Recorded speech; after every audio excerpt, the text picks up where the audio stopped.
पृथ्वी का तोहफा। बहुत समय पहले, जब ब्रह्मांड की गहराइयों में नए ग्रहों का जन्म हो रहा था, तब पृथ्वी एक चमचमाता नीला हरा रत्न थी। वह अपने चारों ओर घूमती थी, सूरज से गर्मी और चांद से सुकून पाती थी। लेकिन एक दिन पृथ्वी को लगा कि वह अकेली है। उसने सूरज से पूछा, क्या मैं हमेशा यूं ही अकेली रहूंगी? सूरज मुस्कुराया और कहा, नहीं, मैं तुम्हें जीवन का एक अनमोल तोहफा दूंगा, लेकिन तुम्हें इसे संजो कर रखना होगा। पृथ्वी को जीवन का पहला उपहार मिला, पानी। गहरे समुद्र, नदियां और झरने उसकी सतह पर चमकने लगे। पानी ने उसे जीवंत बना दिया, लेकिन पृथ्वी को लगा कि अभी भी कुछ कमी है। उसने हवा में गूंजती आवाज सुनी और कहा, यह तो सुंदर है, पर और क्या हो सकता है? तभी सूरज ने उसे दूसरा तोहफा दिया, पेड़ पौधे और प्रकृति।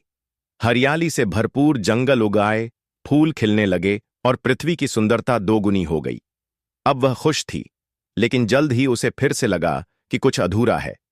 पृथ्वी ने आसमान में उड़ते पक्षियों को देखा और कहा, मेरी सतह पर भी कुछ ऐसा चाहिए जो हर कोने में जान डाल दे। इस बार सूरज ने उसे सबसे बड़ा तोहफा दिया, जीव जंतु और मनुष्य। मनुष्यों ने धीरे धीरे सभ्यताएं बनाईं, नदियों के किनारे शहर बसे और आकाश में उड़ने के सपने देखने लगे। लेकिन जैसे जैसे समय बीता, मनुष्य ने अपने लालच में पृथ्वी के उपहारों का अपमान करना शुरू कर दिया।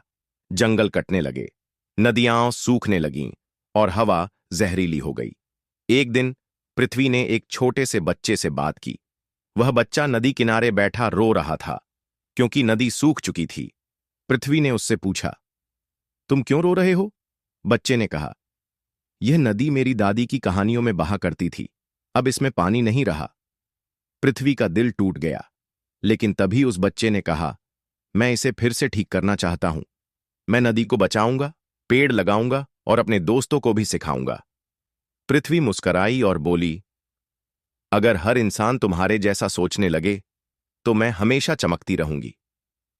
उस बच्चे की कोशिशों ने एक आंदोलन को जन्म दिया। लोग फिर से पेड़ लगाने लगे, नदियों को साफ करने लगे और अपने पर्यावरण की देखभाल करने लगे। पृथ्वी ने आखिरी बार सूरज को देखा और कहा, तुम्हारा तोहफा मैंने संजो लिया। अब मेरा और मनुष्यों का रिश्ता फिर से मजबूत हो गया है। सीख। यह कहानी हमें सिखाती है कि पृथ्वी ने हमें पानी, पेड़ पौधे और जीवन जैसे अनमोल उपहार दिए हैं। हमें इनकी रक्षा करनी चाहिए और पर्यावरण को बचाने के लिए कदम उठाने चाहिए। अगर आप लोग यहाँ तक वीडियो में रुके हो तो आप कमेंट में बताओ कि मुझे अगला वीडियो किस चीज़ पर बनाना चाहिए।